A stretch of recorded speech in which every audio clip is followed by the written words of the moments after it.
The psychedelic revolution is here.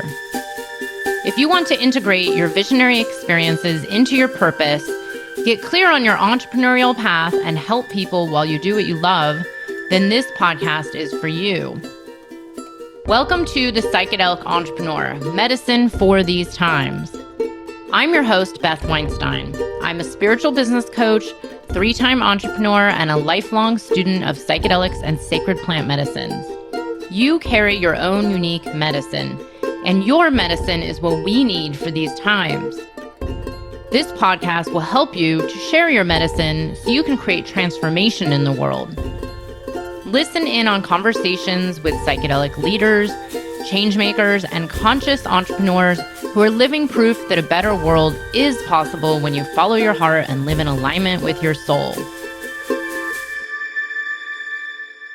Welcome back, everyone. I have Dr. John Lieurance with us here today. Hi, John. Can I call you John? Dr. Yes, Lieurance? you can. Thank you so much. So good to have you. You know, I first came across your work a few years ago through my actual podcast producer of this podcast who had mentioned your work, and I'm so glad to finally connect with you. And the first comment I made when I saw your background was that it looked like a Palladian space portal. So sounds like we're already aligned. So yeah, absolutely. Well, that, like I said, that was the point, is to create a container. So when I'm working with patients, we have the energy on my side for, a healing environment. Amazing. I can't wait to get into it. So let me tell the audience a little bit about you. So John Lieurance is an author, physician, lecturer, scientific advisor for mitozen.com, and educator to those seeking vitality, longevity, and enhanced consciousness. Dr. John Lieurance has 30 years of experience in functional medicine, holistic, neurology, and naturopathic medicines. He has been a guest on many top biohacking and health and wellness podcasts, such as Ben Greenfield and Luke Story, amongst others. His interest is in connecting with what he calls the 3 legs of the stool: vitality of the body, mind mastery, and a direct experience of God. Using science and ancient wisdom, he aims to connect these dots in his own journey to become the best version of himself in this life. So, and there's a lot more, but I want to hear your story. How did you get into this work that you do? Like, you have numerous backgrounds, different kinds of degrees, chiropractor, but then you're, offering these plant medicine supplements and doing interesting work, including some ketamine. I'd like to know your story. Did you know you were going to be on this path when you were, 15 years old? Yeah, I had no idea. Up until, I would say, I was about 18 years old, I was actually I had a lot of anxiety surrounding what I was going to be when I grew up, right? Like what career choice was I going to have? And then I got into a car accident, and my mom said, you've got to go see my chiropractor, because she thought I might have a lawsuit and blah, blah, blah. So I went to the chiropractor, and I was just impressed at these particular chiropractors. Just really had their stuff together. They had a really, really sharp business model. They were very professional. The staff, the clinic. So I was like, this is a career I think I could follow. And so I started on that path and became a chiropractor. And then not too long after that, went back to school for naturopathy. And I do a lot of what's called functional chiropractic neurology. And this has been kind of the technique that I've used from early in my career. And if you really look at, I think, chiropractic, and you look at especially a lot of the work that we're doing in functional neurology, it's a very extremely refined form of like biohacking, right? So it's like you're able to understand the nervous system and understand the human body and physiology to an extent where you can use your creativity to figure out like how you can help repair people. And so the education within this is not, hey, somebody presents with this, you're going to do, and then they're going to get better, right? So use this herb or use that. I mean, there is a lot of that, but it's really more of, this is the way that the nervous system works. This is the way the body works. And there are a lot of ways that you could probably fix this person, right? And so this lends itself to just being incredibly creative as a physician. And I think that's really been a real shining point for me to be able to kind of venture into a very different and unique kind of way that I work with patients. And it's always interesting to have clinicians come and follow me and have some of their surprise on some of the ways that I'm doing things. So I get just so used to this as just being like this day-to-day thing that we're doing. But one of the things that we do that's really unique is we do this cranial treatment called functional cranial release. And I found there to be some incredible spiritual and even ceremonial aspects to expanding the cranial structure and removing different basically adhesion patterns that prevent the full expression of this movement of cerebral spinal fluid, which activates the pineal. So anybody that's been following like Joe Dispenza, he talks about so that there's a pressure that's happened. Like if you do these different meditations where you pull up your root and you're putting pressures into your spine and then using your breath, you're able to like activate your pineal because the pineal has these crystals, like they're like crystalline cellular structures that when you put pressure on them, they literally produce energy and it activates the pineal. And then the pineal is able to perceive different sensory experiences outside of the normal sensory organs, which would be as if you're experiencing like a deep connection with all things, with a mystical experience, with feelings of like tremendous love and gratitude and states of bliss. And this is ultimately, I believe, where a lot of us are striving to have more of those experiences in our life and to connect more with that, which some people would call heaven, the quantum, the morphogenic field, Allah, God, all of those words kind of describe this non-physical energy that is creating everything in existence.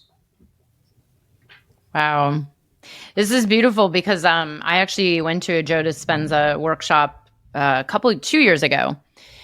And I always tell people, I've been meditating for many years. I've done vipassanas and silent retreats, but with that technique and also being up at 3 a.m. and doing it for 4 hours, I reached a state that I have only been brought to with DMT or ayahuasca. And I got to hold it for a lot longer than in a DMT or ayahuasca state because those are just so quick. Yeah. So I actually really love this. And I had not thought about this the spinal fluid, but even I go to a body worker somewhat regularly. And every time I leave there, I always say I feel like I'm completely tripping. I mean, everybody says it to him and he's not even doing that much either, and it's like, how do you explain this work? Yeah. But let me ask, you have all these really interesting plant medicine formulas and now you put on a conference about psychedelics recently and do some work around the medicine. I'm curious, when did, entheogenic medicines come into your life and how did that shape the work that you do out there? Well, I grew up in Hawaii and my first mushroom trip, I was 11 years old. And so I remember waking up at it must have been 3 a.m. and riding our bicycles up to the cow pastures and with our flashlights, super lots of dew. It was super foggy, mystical. And we picked a bunch of mushrooms and blended them up with orange juice. That was the best I could think. It was my job to go home and get this stuff ready for us to consume. And thank God the mushrooms are much less strong in Hawaii because I literally blended an entire gallon bag full of mushrooms and I think we consumed most of it. And then we got on the bus and we headed to Ala Moana Center, which is downtown. And the mushrooms started kicking in on the bus. The bus was too crowded, so my friend and I couldn't sit together. So I was sitting next to this older Asian woman and I was trying not to laugh. I was trying so hard not to laugh because the engine of the bus was just so funny to me at that time, right? It was making these like funny sounds, and I was just abrupting and laughed. And then I was like, oh, I'd pull it in, and I'd look around, and I noticed like everyone was looking at me, and I couldn't wait for us to get to our destination so I could get off that bus. And I'm 11 years old, and we experimented with psilocybin mushrooms a lot, over, probably through high school in Hawaii. And then I kind of got away from it. I moved away from Hawaii. And, I had experimented at a really young age with LSD as well. I mean, drugs were just like very part of the culture in Hawaii back then. It wasn't like it is now. So it was very free. But my first actual journey was, I want to say about 7 years ago now. And this was absolutely profound for me because I had an eye mask on, I had music playing, I was laying in a bed, and it was just a complete inward journey. And I mean, all of my angels came out, the downloads that I had, I couldn't even believe most of the downloads that I was getting. They were almost like fictional, like how could this happen? And like literally these things are happening to me, and it was just magical. I had another experience not too long after that where I lost a loved one, and the intention going into that experience was to reconnect with my best buddy Tim Brown, and I did, and I had all this information for his family. Actually, he's Ben Greenfield's cousin, right? So I had all this beautiful downloads for the Greenfield family, and that's how I got to know Ben Greenfield was actually through the process of this best friend passing of cancer. Wow. And then, so tell us a little bit about what it is you do, because there's so many aspects of this work. And I think a lot of people, unless you're really into biohacking or have looked around at your work, maybe don't know what it is. Because again, when I discovered what you were up to, I was like, wow, these are really interesting supplements, or I don't even know what to call them, plant medicines. And I had not seen anything else like it out there. And I'm curious how this all came into play and how you integrate it into the work that you do. Well, it's been a process of me getting, after experiencing, these psychedelic journeys, I started training, and now I facilitate myself. And as you had mentioned, we have some ongoing ceremonies and programs here called Into the Mystic. We just did one in collaboration with Pavel, who's this really well-known DJ, and he just incredible breath work, like deep extended breath work, and then ecstatic dancing and the music. And so we host different people for more special events. And then we have pretty regularly, we do small groups where we take people through different IV protocols with things like methylene blue and intravenous laser, vitamin C. The balloon adjustment is done in a very specific guided meditation and ceremony with intentionality.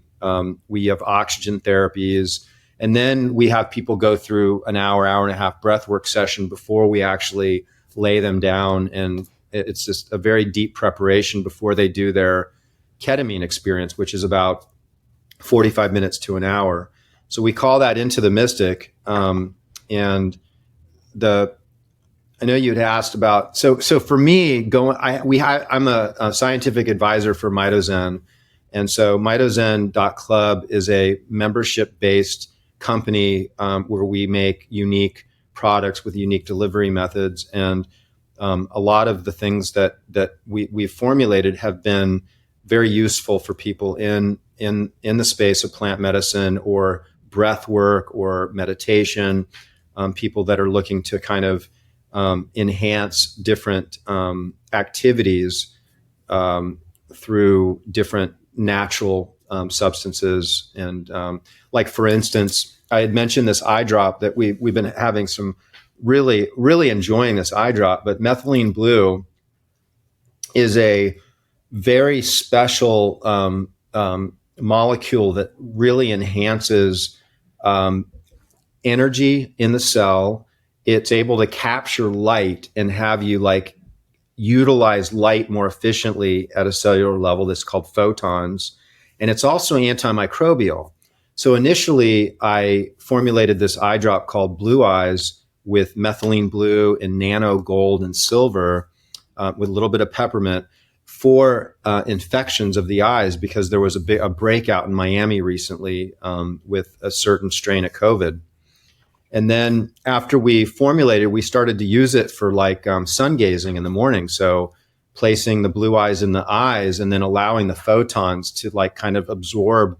It's called photo biomodulation, and there's like photodynamic properties to gold and to silver and to methylene blue. And when you mix all those together, there's a synergy. And then the photons pick up the information of those nutrients and bring it all the way back to the pineal through the suprachiasmatic nucleus. So it's a lot of fun to play around with that. Then the Zen nasal spray, which is a form of hape in a nasal spray. We've had some really good feedback. This is a product that we've been manufacturing probably for about 5 or 6 years.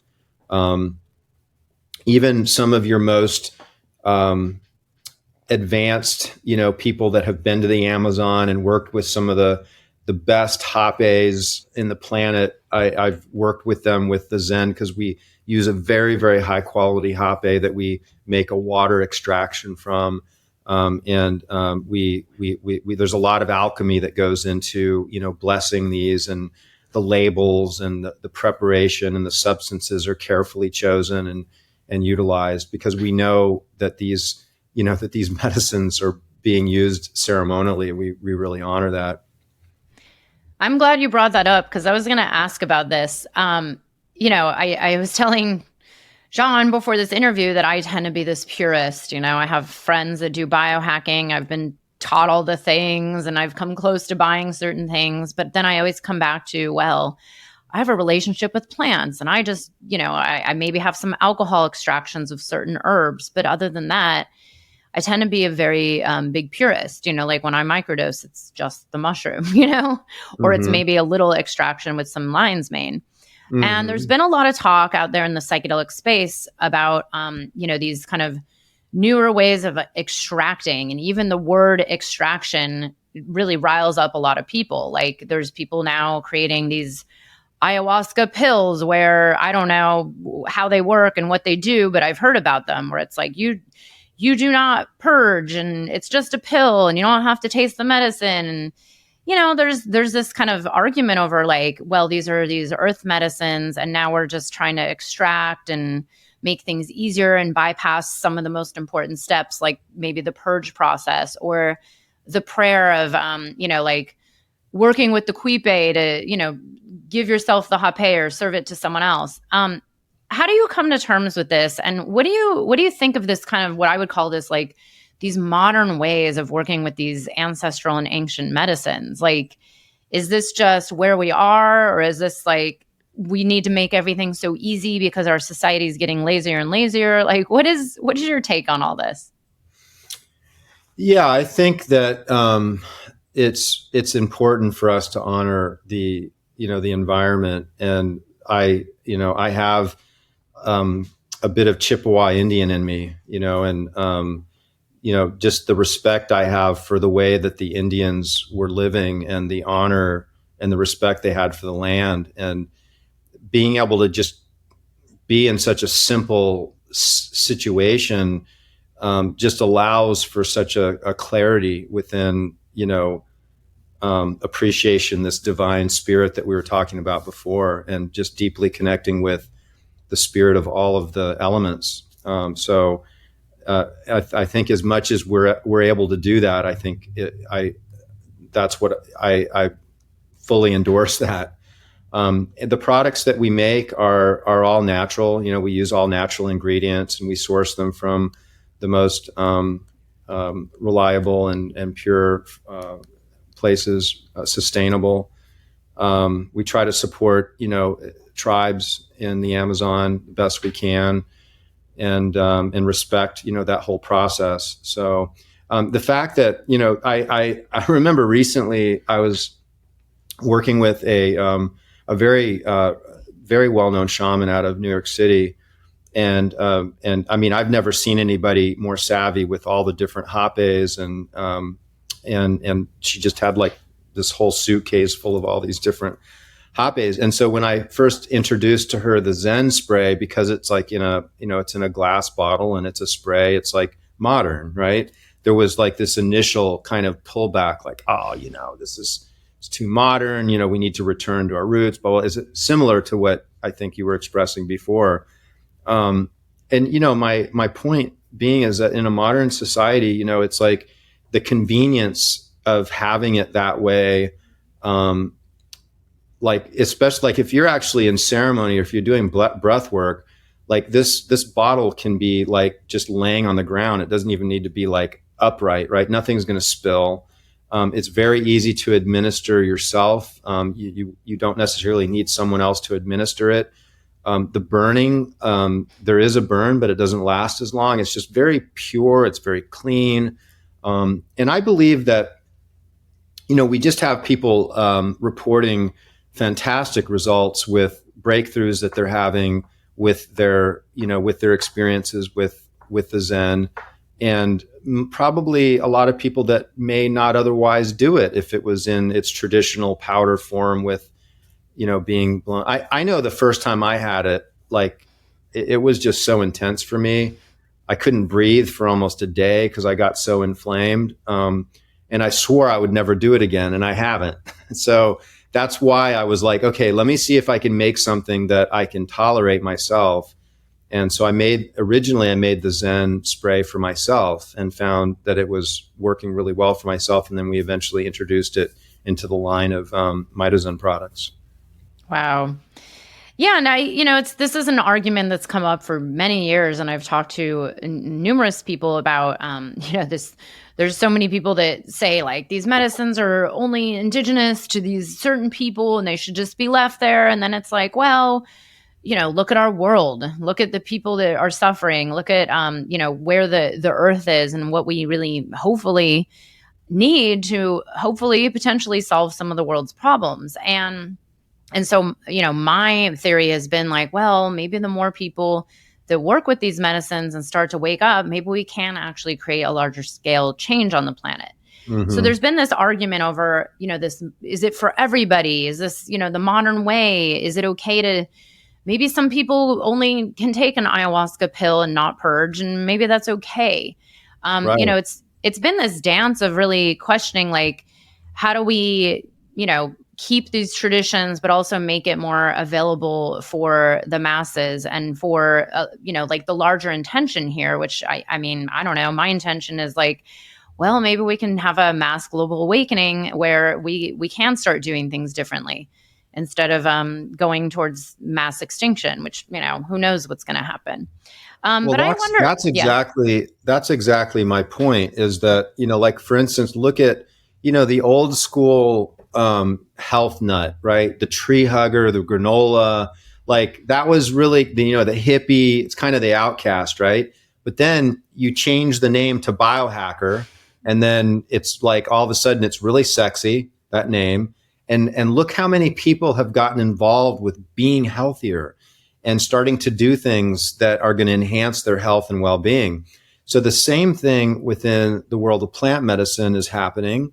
And then there's the same resistance to this modernization and it's the evolution, right? So, I mean, you could look at even a lot of these ancient Amazonian traditions, and I bet you within their tribes, there's levels of like, it used to be done even different. And like now they're bastardizing it to do it this way, right? So it's all a matter of perspective.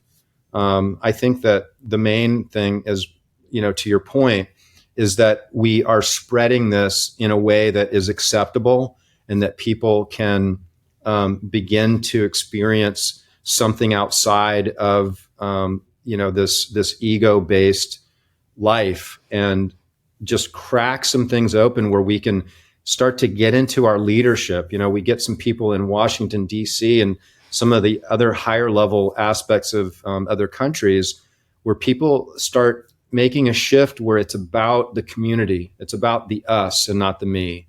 And until we do that, this is just going to be the same old. So if it's just about the money, it just doesn't work. I mean, democracy works, but it has to be, the one caveat is that people have to do the right thing.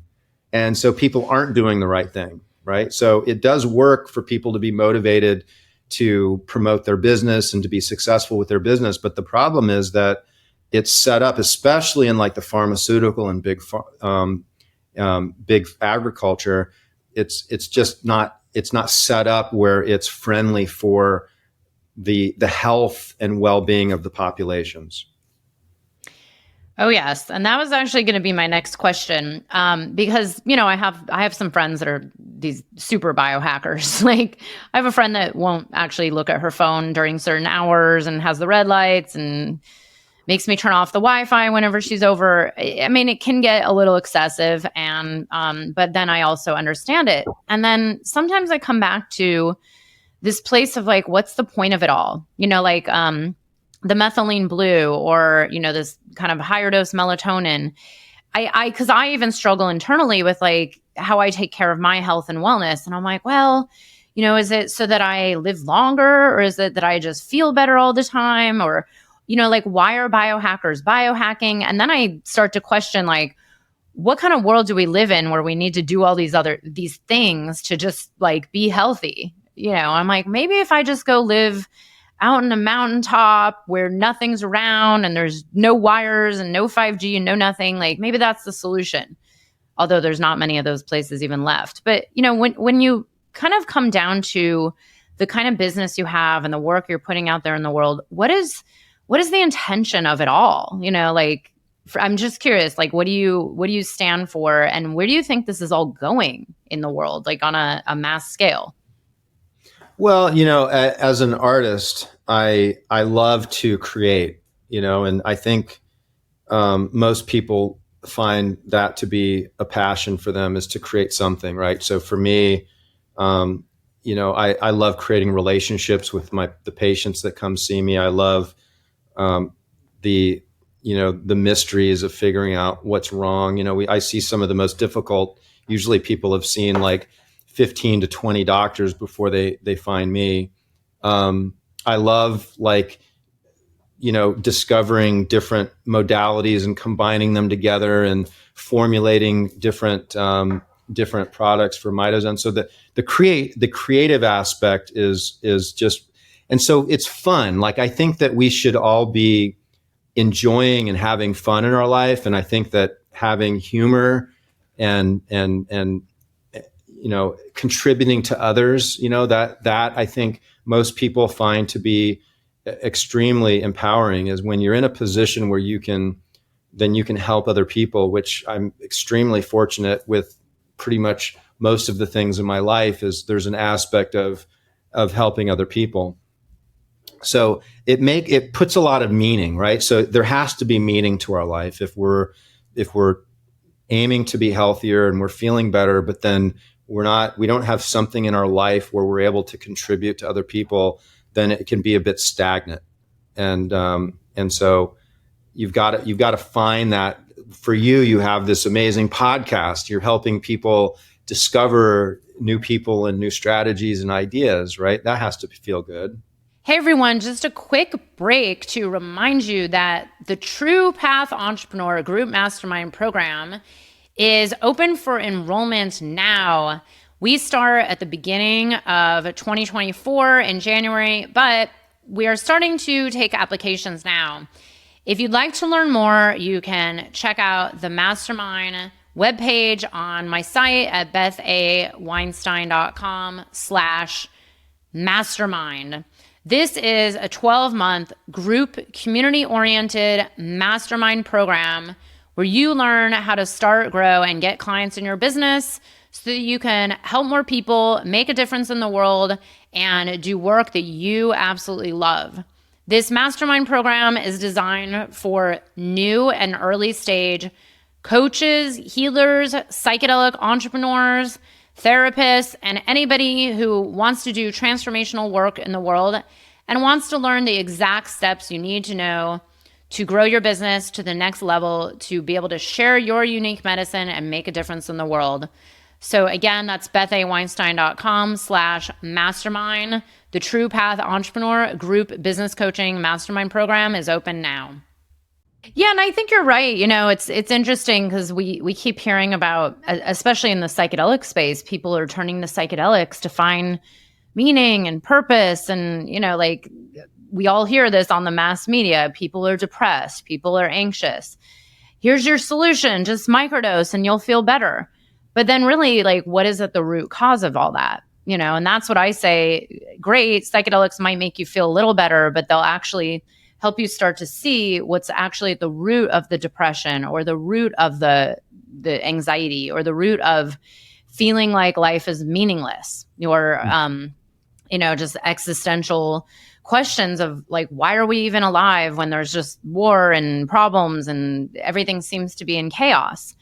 And I think a lot of people are searching for answers. At least that's what I would like to think. Maybe I live in a bubble in the psychedelic space. No, I mean, that's the journey that I feel most of probably the people listening to this podcast are on. And most people haven't found their passion, I mean, that's the sad truth. And for those people that haven't quite found that, or maybe they're in the process of switching and changing into doing something that is more fulfilling for them, going into a plant medicine journey and really just wiping the slate and just allowing, your mind to kind of get out of its default mode network, right? Your identity. You drop that default mode network and you can kind of look at your life and yourself more objectively, and just allow for some ideas to come through and some inspiration to come through. One of the things that I've been working on a lot, because I think that for those individuals that are deciding to go into an event like this, is maximizing that experience. And so if an individual is going into a plant medicine journey, one of the things that's really, really important is something called memory consolidation. Are you familiar with this term? No, let's hear it. This is great. I can't wait because I'm going into medicine very soon. Oh, good. So memory consolidation is when we have an experience, and this is like in phobia therapy, right? So let's say an individual's afraid of spiders, they might expose them to spiders, and then the important thing is over the next 24 to 48 hours, that individual is going to consolidate that experience into their long-term memory banks. So we have short-term experience that needs to be consolidated into our long-term, and that's basically consolidating. And this is really kind of the aspects of us maturing, right? You can imagine if we're not consolidating new memories, then we could be perseverating. This is what happens with a lot of people with PTSD, or if they're looping on a lot of negative emotions or negative thoughts. Oftentimes these people have poor memory consolidation. So how can we enhance our memory consolidation? So memory consolidation happens through an area of the brain called the blue spot.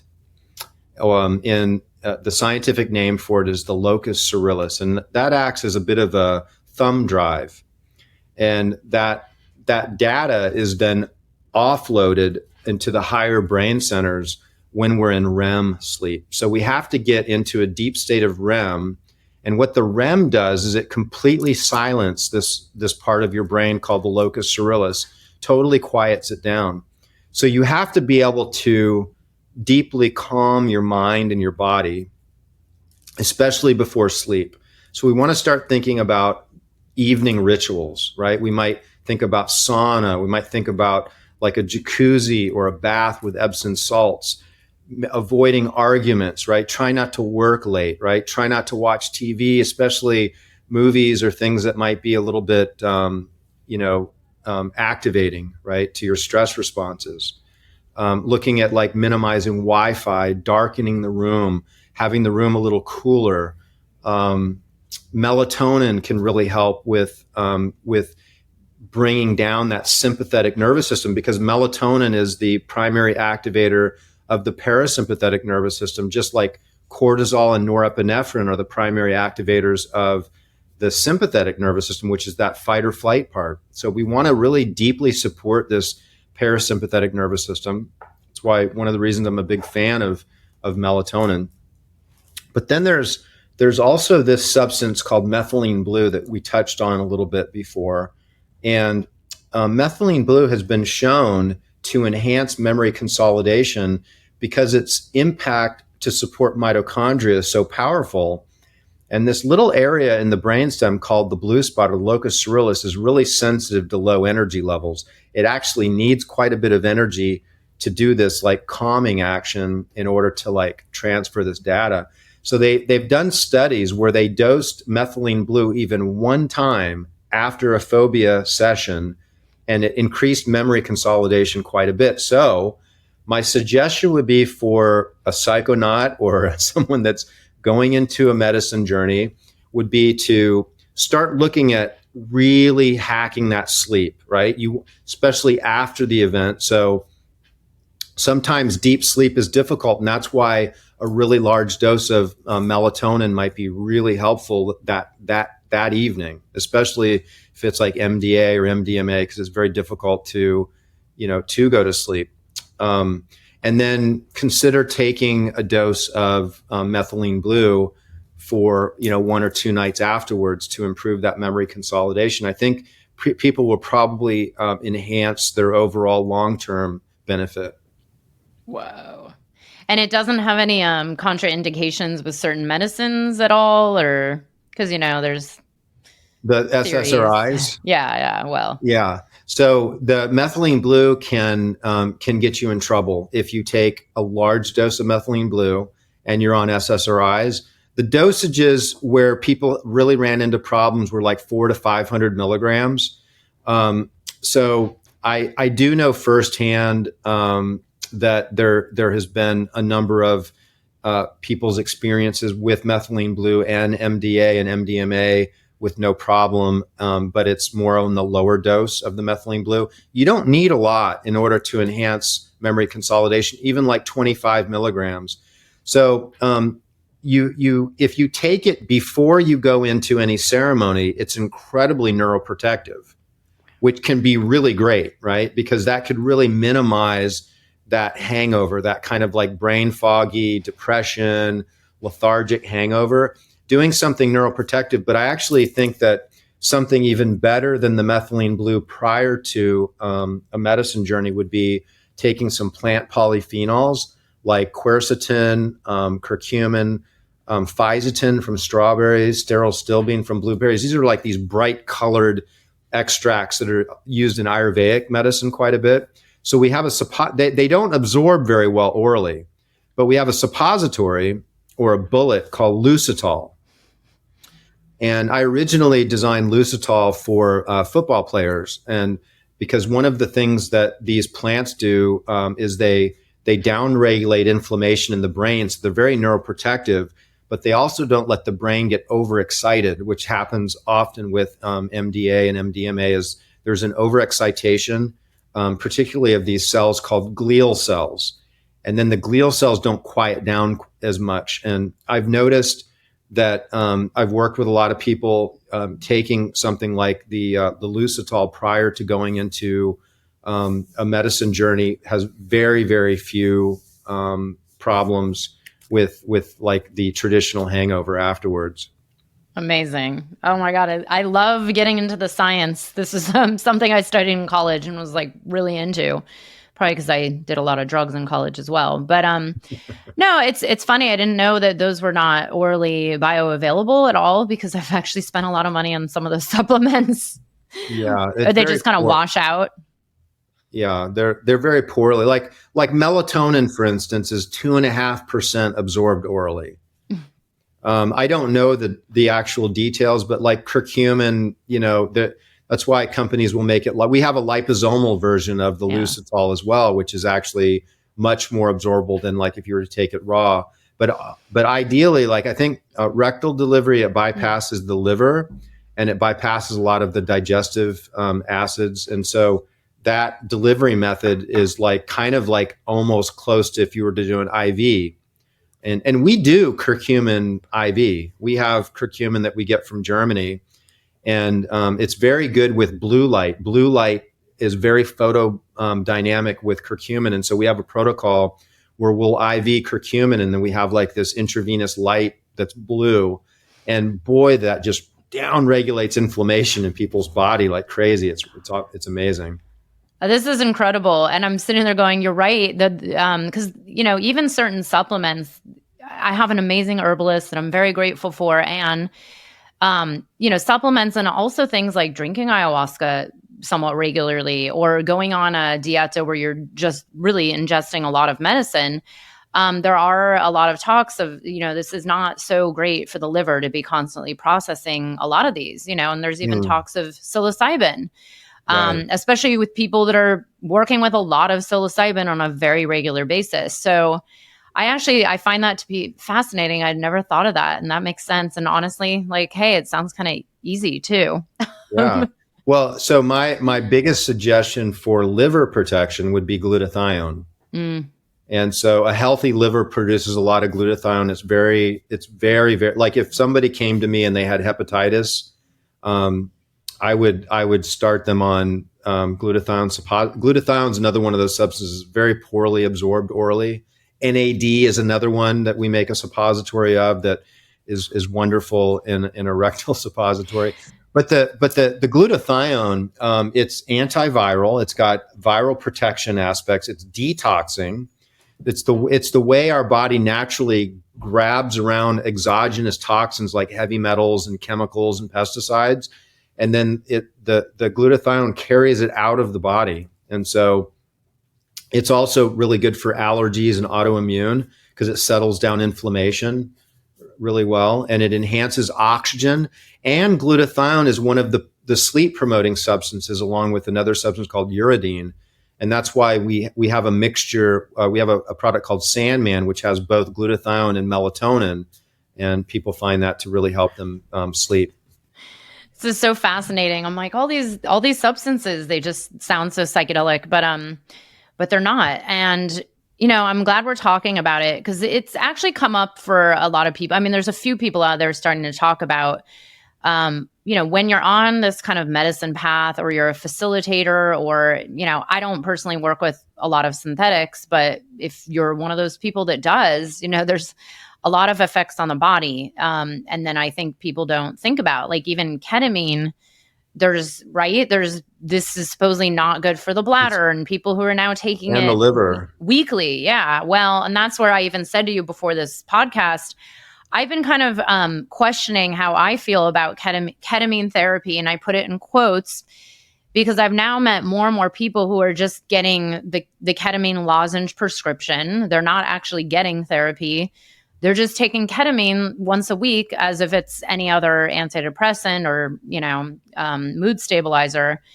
And I kind of wonder, like, how is that really helping? Is that just a different kind of way of dissociating? And, what are we really getting to the root of all this? And then also it's not so great for your body, right? Well, it's the difference between a medicine and a drug, right? So a medicine, we take a medicine so that we can remember, we can get more connected, right? Where, the drug is to forget, right? We take alcohol, cannabis, a lot of these different substances people will take.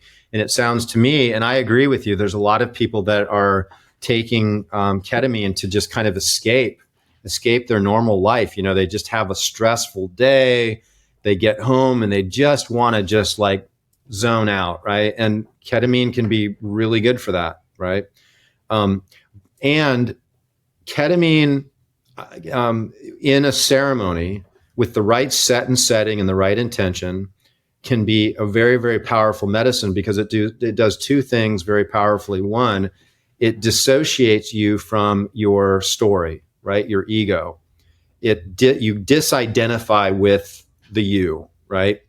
And then it ramps up something called BDNF, which is brain-derived neurotrophic factor, and this aspect of neuroplasticity where you can get these very, very powerful changes in your brain. Now, you have to be careful if you're just going out there and you're doing, kind of stupid things while you're taking ketamine. Just remember, you're like deeply ingraining this into your nervous system, right?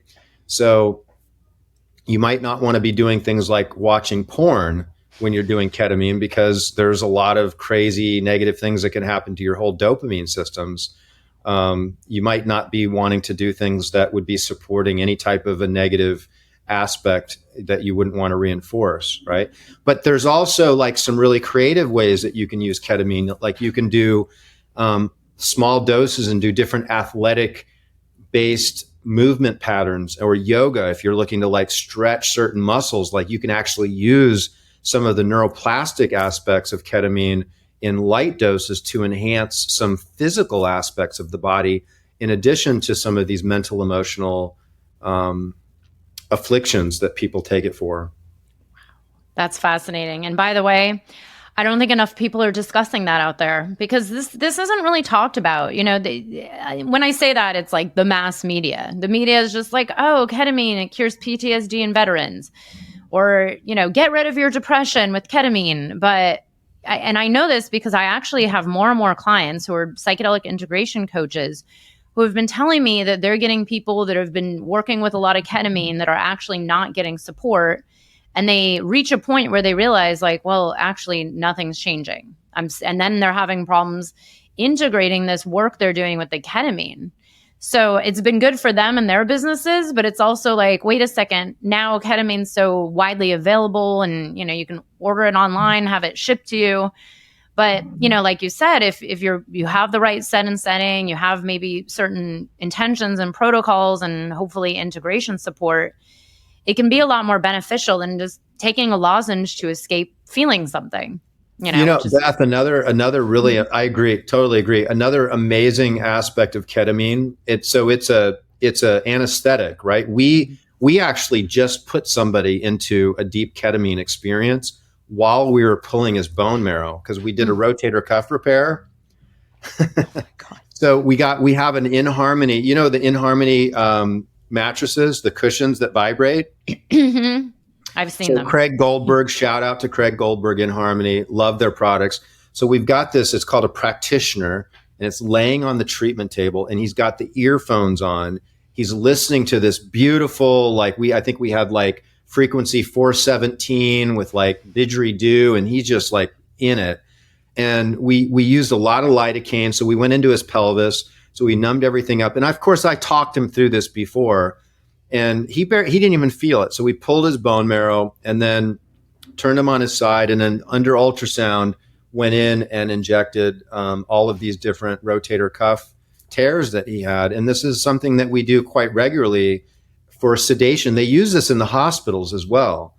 So he it was ceremonial for him. Of course, we're like holding space as practitioners, you know, voting his victory with this procedure, you know, and I think that really makes a big difference. And it's probably the way medicine should and will be practiced in the future. But the ketamine is widely used in hospitals as sedation. Okay. And what's really safe about it in comparison to all other sedatives, drugs that are for sedation, is that it actually increases respiration, where most of them lower it, right? Which makes it very dangerous because people will stop breathing and they become hypoxic. So the point being is that if you are a breathwork person, you are going to love to do deep breath work with ketamine, because it is so easy. It's so effortlessly to just really push yourself. So I believe that anybody working with ketamine therapy, whether you're a physician and you're doing this out of your office or in another way, you have to be incorporating deep breath work experiences with it, because it just lends itself to it, and it works so well for transformational experiences. This is so fascinating, because this is a whole new conversation I have not had with anyone else over these years.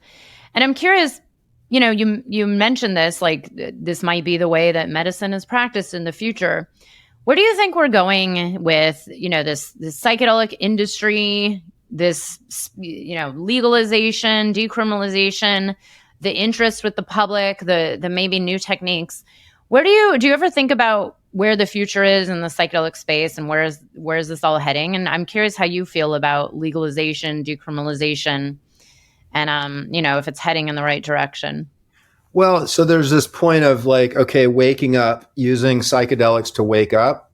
And then there's this other aspect of using psychedelics to enhance our brain, because, LSD and psilocybin being, I'd say that my top two as far as enhancing neuroplasticity, something that you can microdose to improve your functionality with your brain, right? So I think that there's a place there.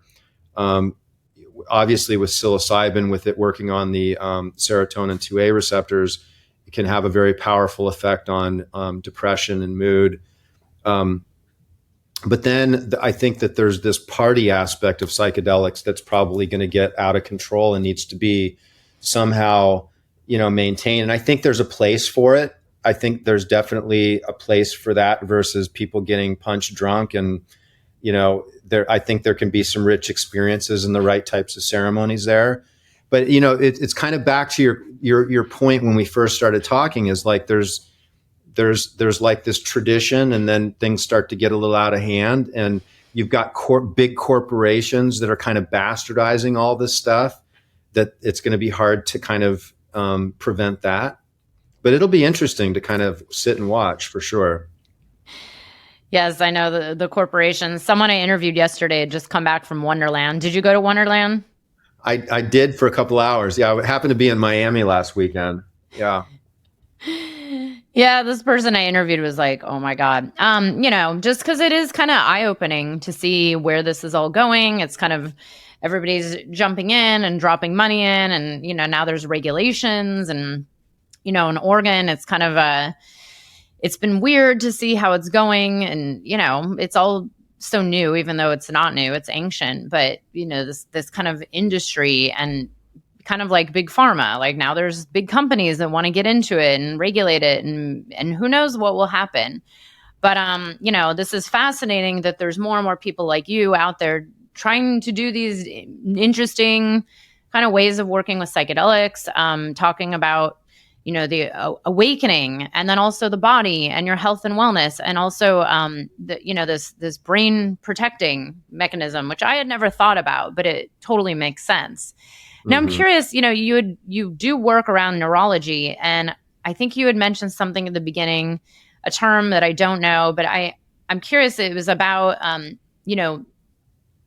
working with these medicines to help our brain in the long run. And I'm curious, do you have any opinions or research on how, whether it's psychedelics or these other substances, methylene blue or melatonin, might help us, let's say, avoid Alzheimer's or dementia, or be able to use our brain longer? Like, because I've heard this for many years. When I first met Amanda Fielding, talking about how she thinks LSD is going to lead us to the cure for Alzheimer's, I don't think so. I think like Alzheimer's, they've absolutely discovered the cause of Alzheimer's, and it's so we're all battling this battle between the outside world and the inside world, right? So we have bacteria, fungus, viruses, there's microbes, right?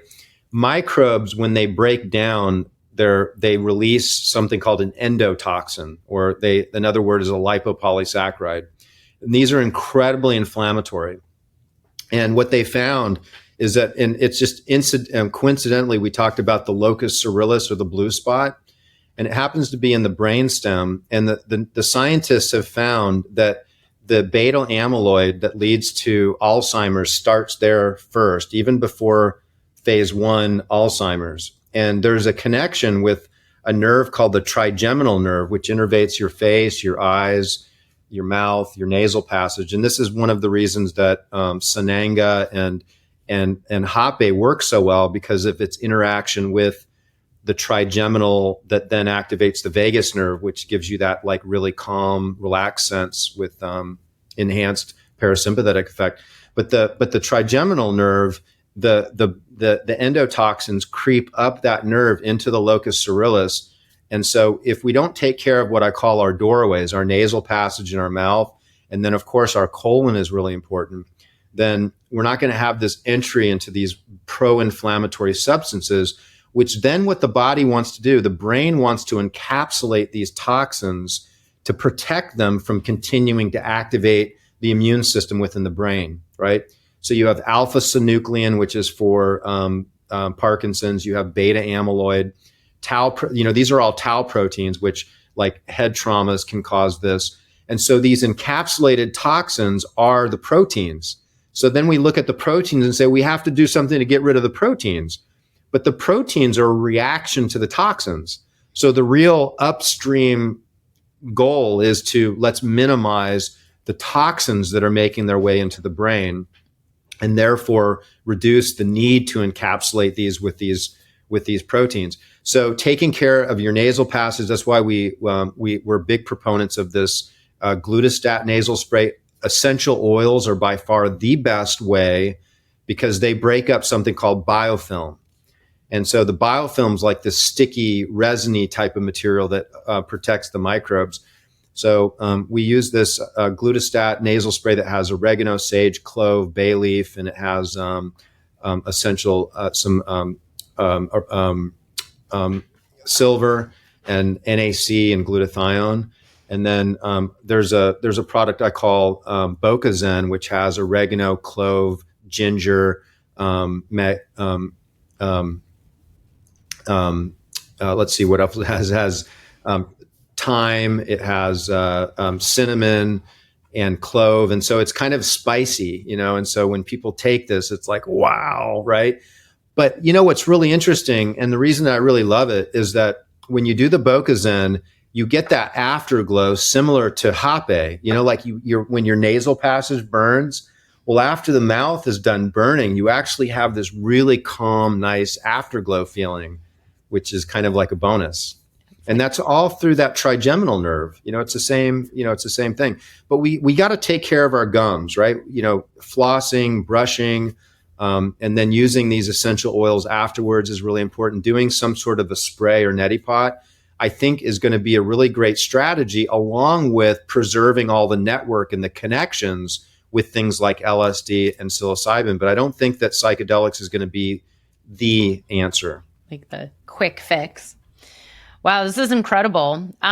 So I want to hear, what do you have coming up, and what's, where are you heading with your business over the next year or two? Like, what's your future plan? Where can people get involved or work with you or find what's happening with you? So I've been doing a lot on Instagram. My Instagram is Dr. John Lieurance. And I also have a website, drjohnlieurance.com. And I'm looking at doing a bigger event with Pavel in Austin sometime early next year.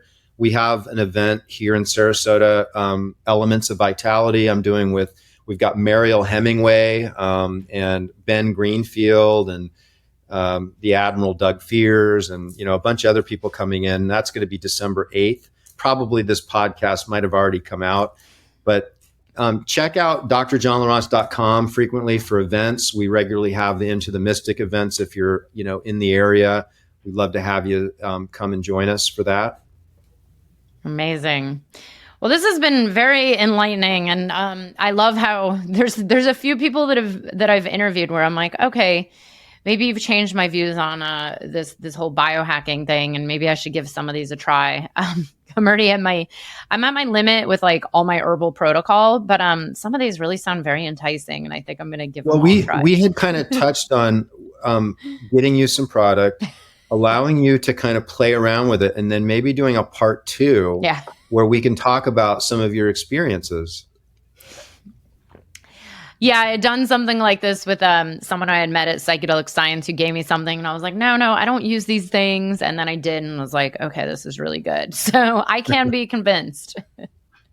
I do believe, even though I'm on this kind of tend to be more natural medicine path, I do believe, it's 2023 right now, and we are in this modern day and age where, we are living in a world full of toxins and God knows what nutrients missing from our food that maybe thousands of years ago wasn't an issue. So it is something, when people say these arguments of, we just need to go back to the way things were with our ancestors. I mean, well, we can't. I mean, things are just not the same. We are in a different world. So I'm glad there's people like you talking about this and offering these interesting products that will help us hopefully awaken up and create a larger scale transformation on planet Earth during this time of great change. Yeah, let's make it happen together. Thank you, Beth. This has been a pleasure to be here and to speak to your audience. Thanks so much. I hope you enjoyed the episode. If you're feeling inspired, I'd appreciate it if you showed your love with a review. And check out my YouTube channel where you can find the video version of this podcast. You can also head to bethaweinstein.com to learn more about me and grab my free business growth trainings. Remember, you carry your own unique medicine, and your medicine is what we need for these times.